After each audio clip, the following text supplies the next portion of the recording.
రూమ్లోకి వెళ్ళింది నేనే, ఆ మువ్వని తీసింది నేనే. ఏదైనా సమస్య వచ్చుంటే నాకే కదా వచ్చుండాలి, తననెందుకు బాధించింది? నువ్వు ఆ గదిలోకి వెళ్ళినప్పుడు ఏం జరిగిందో వివరంగా చెప్పు.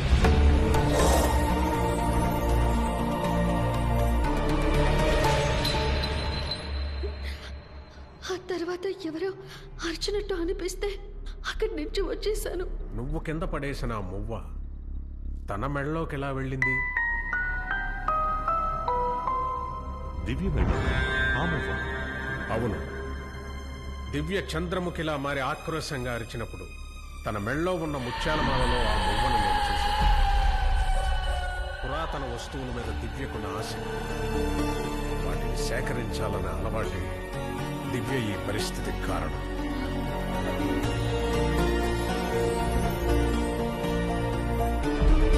అవును గురుజీ, ఆ రోజు బయట వాచ్మెన్ వాళ్ళ వైఫ్ అరుపుల శబ్దం విని మేమందరం వెళ్ళేటప్పుడు దివ్య వీల్ చైర్ నుంచి కింద పొంగింది.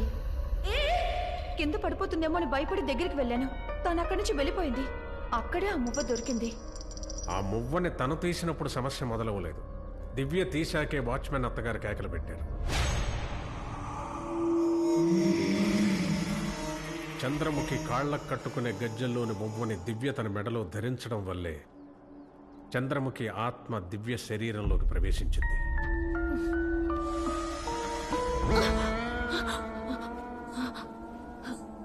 ఎప్పుడైతే మీరు మీ గుడిని శుభ్రం చేయడం ఆరంభించారో సరిగ్గా ఆ రోజే చంద్రముఖి దివ్యను ఆవహించింది.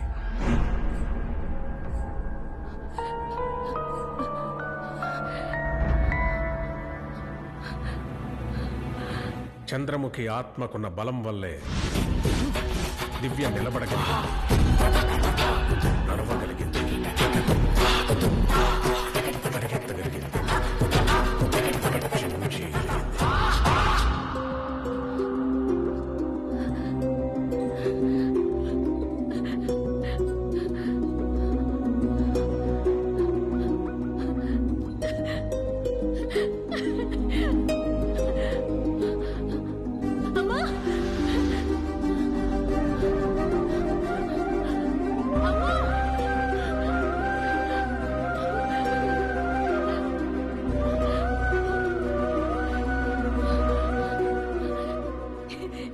నేను నడవగలుగుతున్నానమ్మా, చూసావా?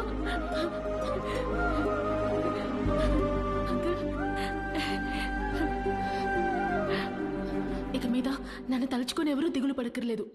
నా వల్ల ఎవరికీ ఏ ఇబ్బంది ఉండదు. చూడండి గురుజీ, నేను పాత దివ్యలా మారిపోయాను. నాకిక వీల్ చైర్ అక్కర్లేదు.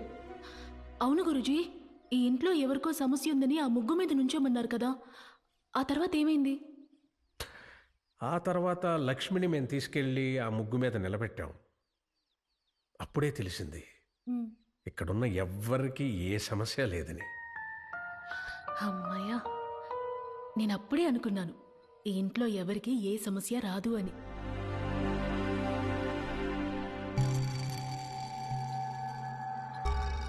ముఖ్యంగా నేను మీకే థ్యాంక్స్ చెప్పాలి.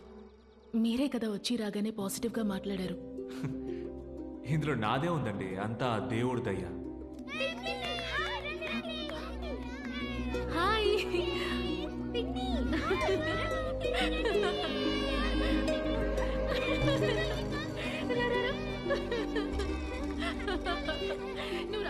మీ అందరికీ ఒక విషయం చెప్తున్నాను. మీరు దివ్యని ఎప్పుడూ చూసినట్టే చూడాలి. తనకిటువంటి సమస్య ఉందని తెలిసేలా ఎవ్వరూ నడుచుకోకండి. గుర్తుంచుకోండి.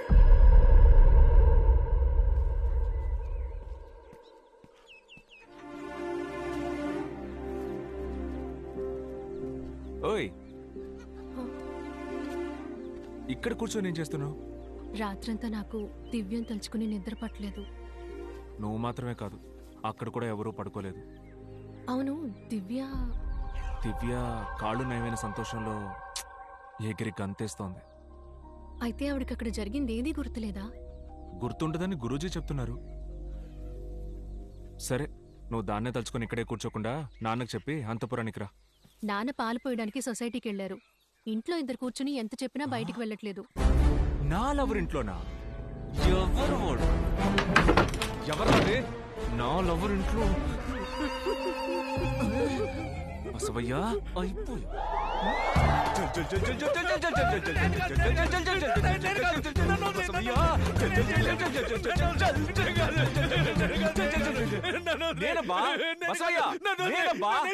నువ్వు ఇలా చెప్తే వినో, దీన్ని ముక్కులో దొక్కుతాను, అప్పుడు వింటావు. 2, 3 ఇప్పుడు క్లియర్ అవుతుంది. నువ్వా? అవును, నేనే. ఓరి దుర్మార్గుడా, ఆ పిల్లని చూసిన దగ్గర నుంచి భయంతో చస్తున్నారు. పైపెచ్చు నువ్వు వచ్చి ఇప్పుడు భయపడుతున్నావేంట్రా? ఇది పగ తీర్చుకునే సమయమా? మెల్లగా రావచ్చు కదరా. ఇప్పుడు ఈ మాటలకేం తక్కువ ఇలా లేదు. చూడు, అంత పెద్ద అంతపురాన్ని వదిలేసి వచ్చి ఇక్కడ ముసుకేసుకుని కూర్చున్నావు. సిగ్గులేదు, సిగ్గులేదు, సిగ్గులేదు. సిగ్గు పడితే బతకగలవా చెప్పు? ఇంకేం మాట్లాడుకో. ఇలా చూడు, వద్దయ్యా, వద్దు. ఇక పైన ఆ ఇల్లు నాకొద్దు. ఆ ఇల్లు ఎవరికైనా రాయాలంటే చంద్రముఖి పేరున రాసిస్తానయ్యా. విట్నెస్ కు మా అల్లుండి సాక్షి సంతకం నేను పెడతానయ్యా. విట్నెస్ సాక్షి రెండు ఒకటే. నాకున్న కంగారులో నోటుకొచ్చినట్టు వాగుతున్నాను. మూసుకోవయ్యా. 2 సార్లు చూసిన నేనే లిమిట్ గా మొత్తుకుంటున్నాను. ఒకసారి చూసి బలిలో మచ్చ కింద దక్కున్నాడు వాడిని. చూడు చూడు, ఎవడది? ఎక్కడున్నాడు? రేయ్, రారా బయటికి రా. రేయ్, నిన్నే. మస్కిటో. రేయ్, ఎక్కడున్నారా? రా, రేయ్, బయటికి రారా. రెసిగ్నేషన్ లెటర్ ఇస్తే ఆవిడ తీసుకోవడం లేదు. ఇక్కడ నుంచి వెళ్ళిపోతానంటే చస్తామని స్వామీజీ బెదిరిస్తున్నారు. అందుకే ఒక 50 మీటర్స్ రేడియస్ లో ఉందాడు ఇక్కడికి వచ్చి దాక్కున్నాను. వచ్చిన చోటు తప్పు కాదు, దాక్కున్న చోటే తప్పు. ఎందుకు బాబా అలా అంటున్నావు? మీకు ముఖ్యమైన విషయం చెప్పనా? ఏంటది? చంద్రముఖికి ఈ ఇంటికి సంబంధం ఉంది. చంద్రముఖి అంతఃపురం విండోని ఓపెన్ చేసి తన లవర్ ని సైడ్ కొట్టిన ఇల్లు ఏది? ఇది రాజుగారికి భయపడి గుణశేఖరాన్ని దాచిపెట్టిన ఇల్లు ఏది? ఇది. వీటన్నిటికంటే ముఖ్యమైన విషయం చెప్తాను, నువ్వు రెడీగా ఉండు. తను మీ ఇద్దరిలో ఎవరో ఒకరినే గుణశేఖర్ అనుకుంటుంది. ఇక మీ లైఫ్ చాలా కలర్ఫుల్ గా ఉంటుంది. నాట్యం చేయబట్టుంది. నేను ఎక్కడికి వెళ్ళాలి? ఇప్పుడు ఏం చేయాలి? ఓరి దేవుడా.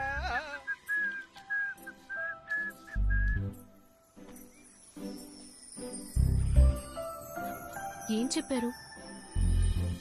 ఇలా పరిగెడుతున్నారు? నిజం చెప్పాను. ఇంకో నిజం చెప్పునా? ఏంటి? నువ్వు పిచ్చి అందంగా ఉన్నావు.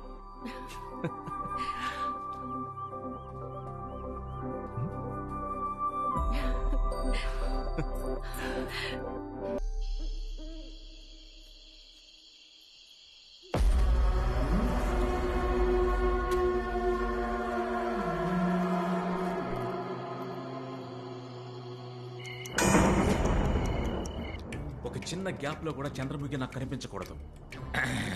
1 కనిపించట్లేదు, 2 కనిపించట్లేదు, 3 కనిపించట్లేదు, ఏమీ కనిపించట్లేదు.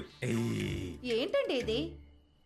Now tell me. రాత్రిపూట కూలింగ్ గ్లాస్ పెట్టుకుని కూర్చున్నారు.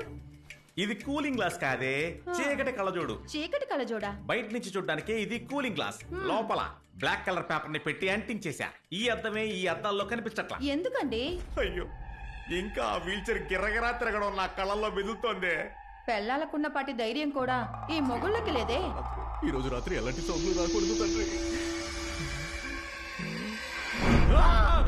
ఏమండి, మంచం కింద ఏం చేస్తున్నారు? బయటికి రండి.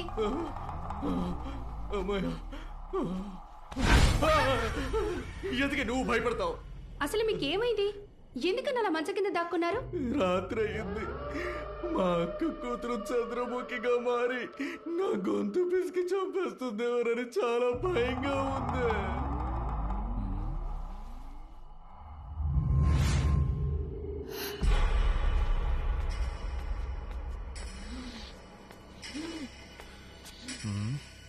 ఎక్కడికి వెళ్ళుంటుంది?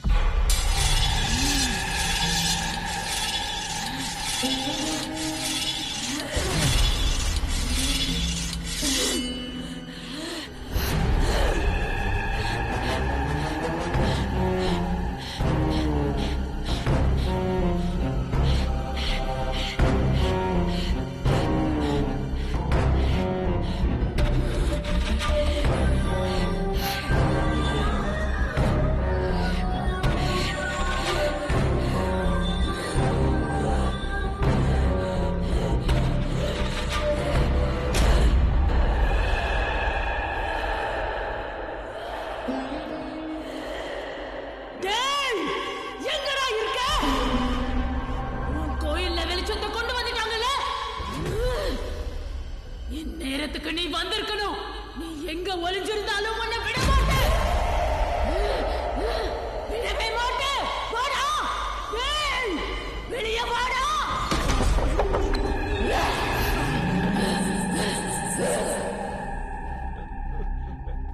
రండి గురూజీ.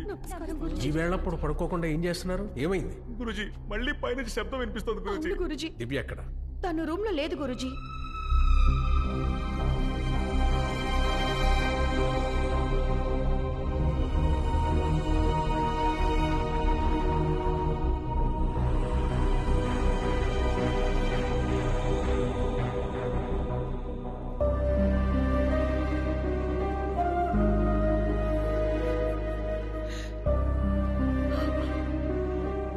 మదన్, నా కూతురికి ఏమైంది?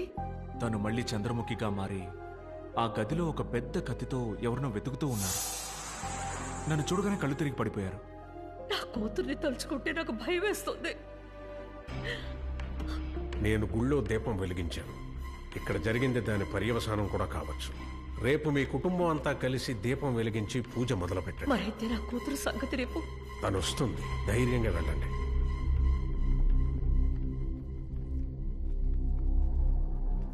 బాబు, రేపు మీరింట్లోనే ఉండండి. తను ఎవరిని వెతుకుతోంది, ఆ గదిలో ఏముందో తెలుసుకోవడానికి ప్రయత్నించండి.